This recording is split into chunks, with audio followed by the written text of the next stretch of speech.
Eita, onde será que eu estou?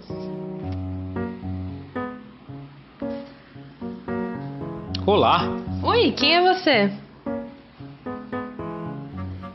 vamos fazer assim. Eu te conto uma história e você tenta descobrir, ok? Tudo bem.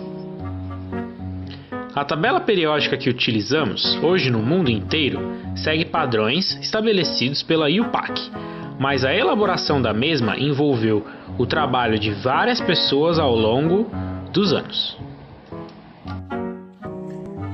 Embora o químico russo Dmitry Mendeleev seja frequentemente citado como inventor da tabela periódica, outros cientistas antes dele já vinham tentando elaborar um sistema de classificação dos elementos químicos. Para você ter uma pequena noção, elementos como a prata, o ouro, o cobre e o chumbo já eram conhecidos desde os tempos antigos, mas a primeira descoberta científica de um elemento só aconteceu em 1669, com a descoberta do fósforo. Nossa, isso já faz um tempão.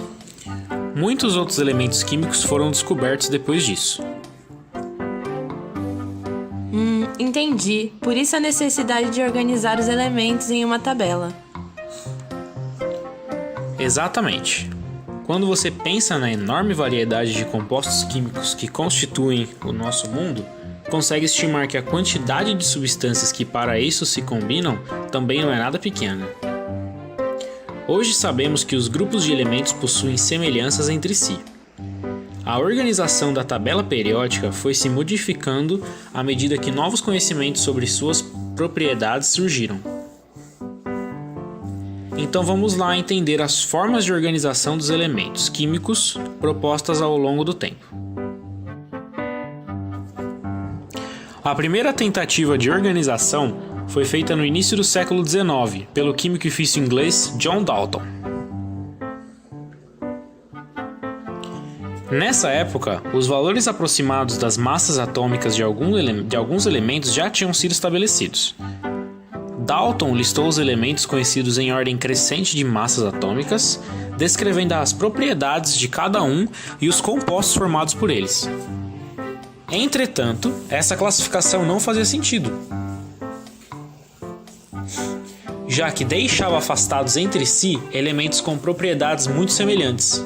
Os próprios valores das massas atômicas eram duvidosos, pois foi Dalton mesmo quem os calculou baseado em dados imprecisos. Em 1829 foi a vez do químico alemão Dobereiner dar sua contribuição à ciência. Dobereiner analisou os elementos cálcio, estrôncio e bário e percebeu que a massa do átomo do estrôncio correspondia aproximadamente à média dos valores das massas atômicas do cálcio e do bário. O químico observou que essa relação também se dava em outra tríades, como enxofre, selênio, telúrio e cloro, bromo e iodo.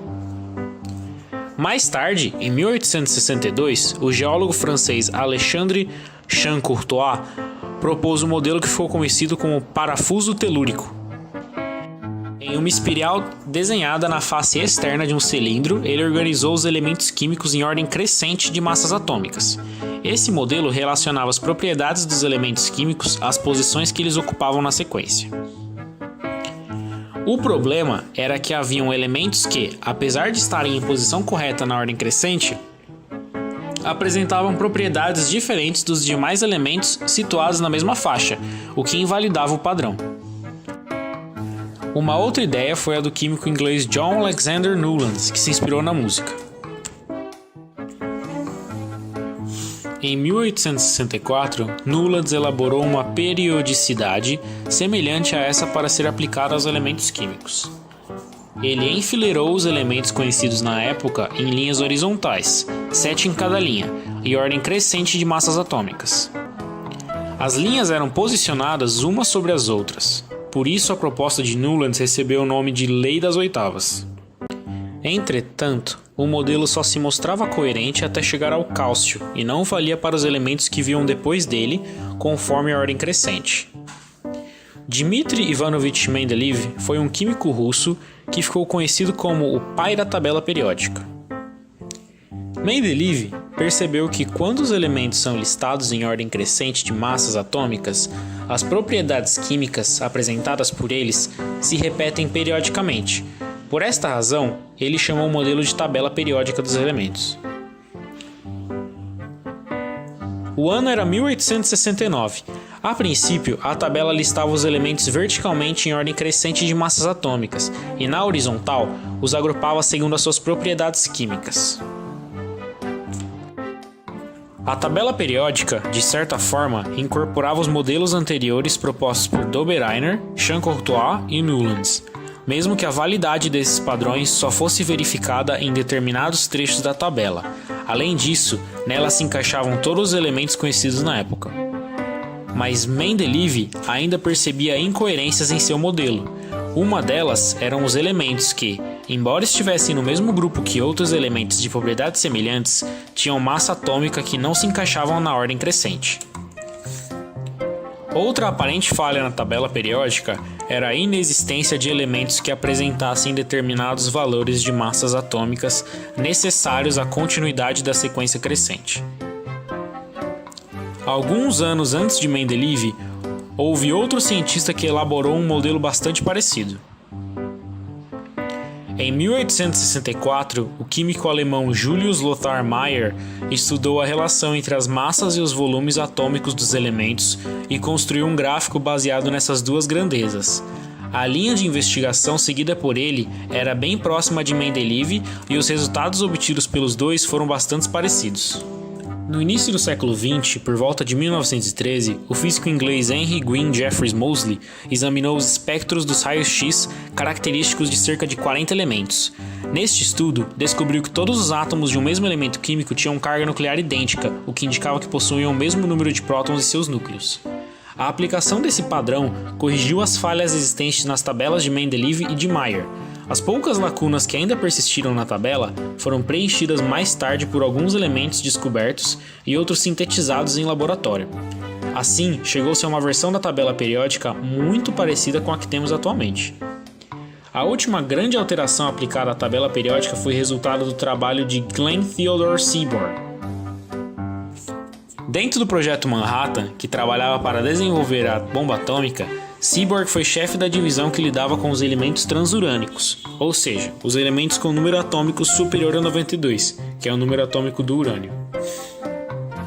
Ao lado de E. M. Macmillan, J. W. Kennedy e A. C. Wall, o cientista americano descobriu o plutônio. Depois, descobriu os outros 4 elementos transurânicos e participou da descoberta de mais 5. Em 1944, Seaborg levantou a hipótese de que os elementos com número atômico superior ao do actínio, que é igual a 98, formavam uma série de elementos semelhante à série dos lantanídeos. A partir dessa hipótese, foi possível explicar propriedades químicas de alguns elementos já conhecidos e até a de outros que ainda não tinham sido identificados. Em 1945, o cientista publicou uma versão da tabela periódica que inclui os elementos transurânicos recentemente descobertos. A configuração dessa tabela diferia da anterior por trazer a série dos actinídeos abaixo da série dos lantanídeos. Em 1951, Seaborg recebeu o Prêmio Nobel da Química. O elemento 106 da tabela periódica chama-se Bórgio em homenagem a ele. Ah, agora sei onde estou. Conte-me então. Estou na minha aula de química, só está estranho aqui. Isso porque essa aula foi fruto da tua imaginação.